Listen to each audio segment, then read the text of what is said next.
Hello friends, welcome back to our channel moms daily. ഇന്ന് ഞാൻ വന്നിരിക്കുന്നത് വീട്ടമ്മമാർക്കൊക്കെ വേണ്ടിയിട്ട് ഉള്ള ഒരു സ്പെഷ്യൽ വീഡിയോ ആയിട്ടാണ്. ഇന്നത്തെ വീഡിയോയിൽ ഞാൻ പറയാൻ പോകുന്നത് ഒരു കുട്ടി പ്ലാനിങ്ങിനെ കുറിച്ചാണ്. ഒരു 10 മിനിറ്റ് പ്ലാൻ എന്ന് വേണമെങ്കിൽ നമുക്ക് ഇതിനെ വിളിക്കാം. നമ്മുടെ വീട്ടമ്മമാരുടെ കയ്യിൽ കൂടിയാണ് നമ്മുടെ വീട്ടിലെ കാര്യങ്ങള് അല്ലെങ്കിൽ ചെലവുകളൊക്കെ ചെറിയ രീതിയിലാണെങ്കിലും അങ്ങനെയൊക്കെ തന്നെയാണ് പോകുന്നത്. അപ്പൊ നമുക്ക് നമ്മുടെ പോക്കറ്റ് മണി ഈ ഒരു പ്ലാനിങ് കൂടെ നമുക്ക് തന്നെ ഉണ്ടാക്കിയെടുക്കാൻ പറ്റും എന്നുള്ളതാണ് ഈ പ്ലാനിന്റെ പ്രത്യേകത. അപ്പൊ നമ്മുടെ വരവിനനുസരിച്ച് ചെലവ് ചെയ്യുന്ന തരത്തിലുള്ള ഒരു പ്ലാനാണ് നമ്മളിന്ന് ഉണ്ടാക്കാൻ പോകുന്നത്. അല്ലെങ്കിൽ അതിന് വേണ്ടുന്ന ടിപ്സ് ആണ് ഞാനിന്ന് പറയാൻ പോകുന്നത്.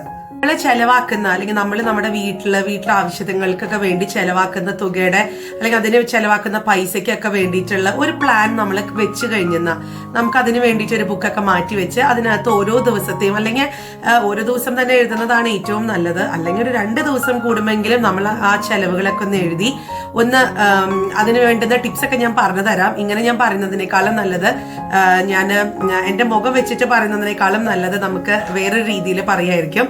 അപ്പൊ ശരി, അപ്പൊ ഈ ഒരു 10 മിനിറ്റ് പ്ലാൻ എല്ലാ വീട്ടമ്മമാരും ട്രൈ ചെയ്ത് നോക്കേണ്ട ഒന്ന് തന്നെയാണ്. നമുക്ക് പെട്ടെന്ന് തന്നെ വീഡിയോയിലോട്ട് കിടക്കാം. അതിന് ഒന്നാമത്തെ കാര്യം നമ്മൾ ചെയ്യേണ്ടതായിട്ടുള്ളത് എല്ലാ ദിവസവും ഒരു 10 മിനിറ്റ് നമ്മൾ ഈ ഒരു ഡയറി എഴുതാൻ വേണ്ടിയിട്ട് അല്ലെങ്കിൽ ഈ ഒരു ചെലവുകൾ കണക്ക് എഴുതാൻ വേണ്ടിയിട്ട് മാറ്റി വെക്കുക. അതിനുവേണ്ടി നല്ലൊരു ഡയറി മേടിക്കുക.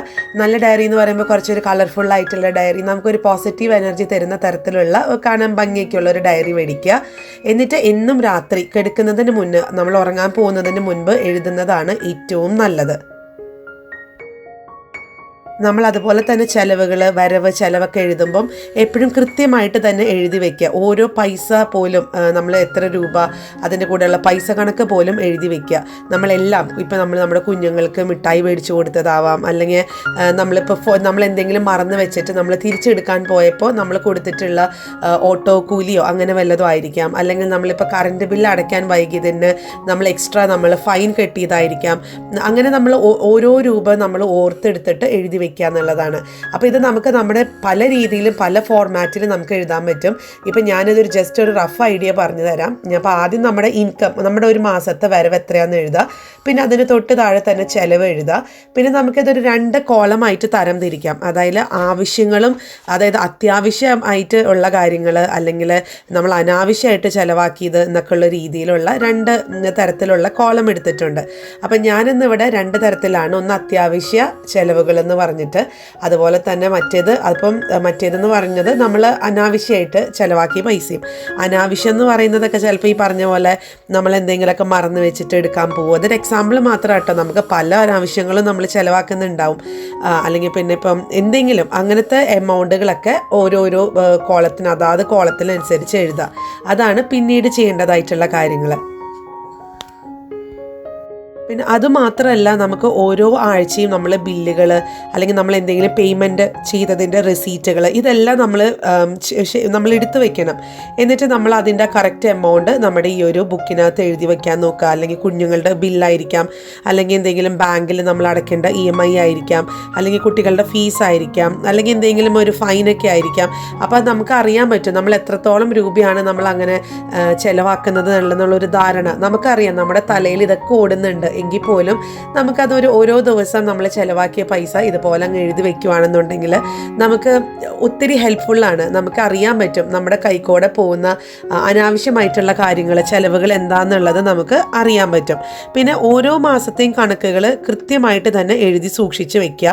അപ്പോൾ അങ്ങനെ ചെയ്യുമ്പോൾ നമുക്കൊരു ഗുണം എന്താണെന്ന് വെച്ച് കഴിഞ്ഞാൽ നമുക്ക് ആ മുൻപത്തെ മാസമായിട്ട് നമുക്കൊന്ന് കമ്പയർ ചെയ്യാൻ പറ്റും. അപ്പോൾ നമുക്കറിയാൻ പറ്റും നമ്മൾ ആ കഴിഞ്ഞ മാസത്തിനേക്കാളും കൂടുതൽ എന്താണ് നമ്മളിവിടെ ചെലവാക്കിയിട്ടുള്ളത് എന്നുള്ള കാര്യം നമുക്കറിയാൻ പറ്റും. അപ്പോൾ അതുകൊണ്ട് തന്നെ നമുക്കത് അനുസരിച്ച് ഇവിടെ നമുക്ക് ആ പിന്നത്തെ മാസം അതനുസരിച്ച് കുറയ്ക്കാനും സാധിക്കും. അതുപോലെ തന്നെ നമ്മൾ ഈ ഒരു ഡയറി അല്ലെങ്കിൽ ഈ ഒരു ചെലവ് കണക്കുകളുടെ ഒക്കെ ഒരു ബുക്ക് എടുത്തു കഴിഞ്ഞാൽ നമ്മൾ തന്നെ ഒന്ന് അനലൈസ് ചെയ്യുക. നമ്മൾ തന്നെ ഈ ബുക്കിൽ ഒന്ന് നോക്കുക, എന്താണ് നമ്മൾ ഇതിനകത്ത് എന്തൊക്കെ നമുക്ക് ഒഴിവാക്കാമായിരുന്നു, അല്ലെങ്കിൽ നമുക്കൊരു ദിവസം എത്ര രൂപ ലാഭിക്കാമായിരുന്നു, എന്നിട്ട് അതനുസരിച്ചിട്ട് നമുക്ക് ഒന്ന് പ്രവർത്തിക്കാം. അതായത് ഒരു ദിവസം ഒരു 10 രൂപ നമുക്ക് ലാഭിക്കാൻ നമുക്കൊന്ന് സേവ് ചെയ്യാൻ പറ്റിയിട്ടുണ്ടെങ്കിൽ നമുക്കൊരു മാസം ഏകദേശം ഒരു 250 രൂപ നമുക്ക് മിച്ചം പിടിക്കാൻ പറ്റും. അതായത് ഒരു വർഷം നമുക്ക് 3000 രൂപ വരെ നമുക്ക് നമുക്ക് ഒന്ന് നമ്മുടെ കയ്യിലൊരു പോക്കറ്റ് മണി ആയിട്ട് ഇരിക്കുകയും ചെയ്യും. അപ്പോൾ ഇങ്ങനത്തെ കാര്യങ്ങളൊക്കെ എനിക്കറിയാം, നമ്മൾ വീട്ടമ്മമാർക്ക് 100 കൂട്ടം ജോലികളാണ്. നമുക്ക് കുഞ്ഞുങ്ങളുടെ കാര്യം നോക്കണം, അല്ലെങ്കിൽ വീട്ടിലുള്ള പാരൻസിൻ്റെ കാര്യം നോക്കണം, ഹസ്ബൻഡിൻ്റെ കാര്യം നോക്കണം, വീട്ടിലെ കാര്യങ്ങൾ നോക്കണം, നമ്മുടെ കാര്യങ്ങൾ നോക്കണം. ഇതൊക്കെ ശരി തന്നെ. എങ്കിൽ പോലും നമ്മൾ ഇതുപോലത്തെ കുഞ്ഞു കുഞ്ഞു കാര്യങ്ങളൊക്കെ ഇതിനു വേണ്ടി ഒത്തിരി സമയം എടുക്കുന്നില്ല. ഒരു ദിവസം ഒരു 5-10 മിനിറ്റ് മാക്സിമേ നമ്മൾ എടുക്കുകയുള്ളൂ. അപ്പോൾ ചിലപ്പോൾ ഞാൻ ഈ പറഞ്ഞ പോലെ ഓട്ടോ കാശിനൊക്കെ വേണ്ടി നമ്മൾ അനാവശ്യമായിട്ട് നമ്മൾ കളയുന്നുണ്ടെങ്കിൽ അതൊക്കെ നമുക്ക് സേവ് ചെയ്യാൻ പറ്റും എന്നുള്ളതിൽ യാതൊരു സംശയമില്ല. കാരണം നമുക്ക് നമ്മുടെ ആരോഗ്യം കൂടെ നമ്മൾ കണക്കിലെടുക്കുകയാണെന്നുണ്ടെങ്കിൽ ഓട്ടോയ്ക്ക് പകരം നമുക്ക് നടക്കാം. അത് എപ്പോഴും പ്രാക്ടിക്കൽ അല്ലാന്ന് എനിക്കറിയാം. എങ്കിൽ പോലും പറ്റുന്ന സന്ദർഭങ്ങളിലൊക്കെ നമുക്ക് ഇതുപോലൊക്കെ ഒന്ന് ചിലവ് കുറയ്ക്കാൻ നോക്കാം. അപ്പോൾ ഈ ചിലവുകളൊക്കെ നമ്മൾ ഇതുപോലെ എഴുതി വെച്ച് കഴിഞ്ഞാൽ നമ്മുടെ പൈസ എവിടെയാണ് അനാവശ്യമായിട്ട് പോകുന്നത് എന്നുള്ളത് നമുക്ക് കൃത്യമായിട്ട് മനസ്സിലാക്കാൻ പറ്റും. അപ്പോൾ ഒന്ന് ആഞ്ഞു പിടിച്ച് കഴിഞ്ഞാൽ, ഒന്ന് ശ്രമിച്ചു കഴിഞ്ഞാൽ നമുക്ക് ഇതൊക്കെ ഒഴിവാക്കാനും പറ്റും.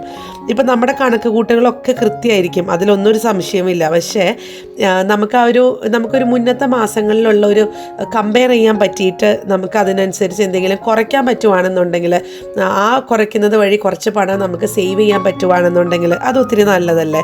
ഇനിയിപ്പോൾ നമ്മൾ എഴുതി വെച്ചില്ല എന്ന് ഇരിക്കട്ടെ, അപ്പോൾ നമുക്ക് ഈ അനാവശ്യമായിട്ട് എവിടേക്കാണ് പൈസ പോകുന്നത് എന്നുള്ളത് ഒരു ധാരണ ഉണ്ടാവില്ല. നമ്മൾ ആ ഒരു വെള്ളം ഒഴുകുന്ന ആ ഒഴുക്കിൽ അങ്ങ് പോവും. നമ്മുടെ പൈസ ഒരു കാലത്ത് നമ്മൾ സേവ് ചെയ്യാൻ പോകുന്നില്ല. നമുക്ക് കിട്ടുന്നതിൻ്റെ ഇരട്ടിയായിരിക്കും നമ്മുടെ ചിലവ് എന്ന് പറയുന്നത്. അപ്പോൾ നിങ്ങൾ ഒരു പ്രാവശ്യം ഒരു 2 മാസം അടുപ്പിച്ച് ഇതുപോലെ ഒന്ന് ചെയ്ത് നോക്കുക. ഉറപ്പായിട്ടും നിങ്ങളുടെ ആ ഒരു സേവിങ്സിൽ തീർച്ചയായിട്ടും ഒരു മാറ്റം ഉണ്ടാവും. നമ്മൾ അനാവശ്യമായിട്ട് കളയുന്ന പൈസ നമുക്ക് അതെന്താണെന്നുള്ളൊരു ബോധ്യം നമുക്ക് വരും. മാത്രമല്ല, നമുക്ക് മോശമല്ലാത്തൊരു തുക നമുക്ക് ഒരു മാസം നീക്കി വെക്കാനും പറ്റും. അപ്പോൾ അതുവഴി നമ്മുടെ ഒരു സാമ്പത്തിക സുരക്ഷ എന്താണെന്നുള്ളത് നമുക്ക് ഒത്തിരി മെച്ചപ്പെടുത്താൻ പറ്റും. അതുപോലെ തന്നെ നമ്മുടെ കുടുംബത്തിൻ്റെ സന്തോഷം ഒത്തിരി അതിന് എന്താ പറയുക, നമ്മളും നല്ല ഹാപ്പി ആയിട്ടിരിക്കും. കാരണം നമ്മൾ ഇച്ചിരി നമ്മുടെ ഫാമിലിയിൽ ഇച്ചിരി പൈസ സേവ് ചെയ്യുക എന്ന് പറയുമ്പോൾ നമുക്ക് ഒത്തിരി സന്തോഷമല്ലേ. അപ്പോൾ നിങ്ങളെല്ലാവരും ഈ ഒരു 10 മിനിറ്റ് പ്ലാന് ഒരു ദിവസം ഒരു 10 മിനിറ്റ് ഇതിനു വേണ്ടി മാറ്റി വയ്ക്കുക. ഒരു 2 മാസം തുടർച്ചയായിട്ട് നോക്കുക. തീർച്ചയായിട്ടും നമ്മുടെ ജീവിതത്തിൽ, നമ്മുടെ കുടുംബത്തിൽ, നമ്മുടെ ബഡ്ജറ്റിലൊക്കെ ഒത്തിരി മാറ്റം കാണാൻ പറ്റും. അപ്പോൾ ഇതെൻ്റെ ഒരു കൊച്ചു ടിപ്പാണ്. നിങ്ങളൊന്ന് ട്രൈ ചെയ്ത് നോക്കുക. എന്നിട്ട് നിങ്ങൾക്ക് ഇഷ്ടപ്പെടുവാണെന്നുണ്ടെങ്കിൽ, അല്ലെങ്കിൽ നിങ്ങൾക്ക് ഇതിനേക്കാളും നല്ലൊരു ടിപ്പാണ് നിങ്ങൾ ഫോളോ ചെയ്യുന്നത് എന്നുണ്ടെങ്കിൽ എന്നോടൊന്ന് പറയുക, കമൻറ്റ് ചെയ്യുക. നമ്മുടെ മറ്റുള്ള സബ്സ്ക്രൈബേഴ്സിന്, നമ്മുടെ മറ്റുള്ള വീട്ടമ്മമാർക്ക് അതൊക്കെ ഒത്തിരി ഹെൽപ്ഫുള്ളാവും. അപ്പം ഞാൻ ഇങ്ങനെ തന്നെ പറയുന്നതിനേക്കാളും നമുക്ക് അങ്ങോട്ടും ഇങ്ങോട്ടുള്ളൊരു ഇൻട്രാക്ഷനാണ് ഏറ്റവും നല്ലത്.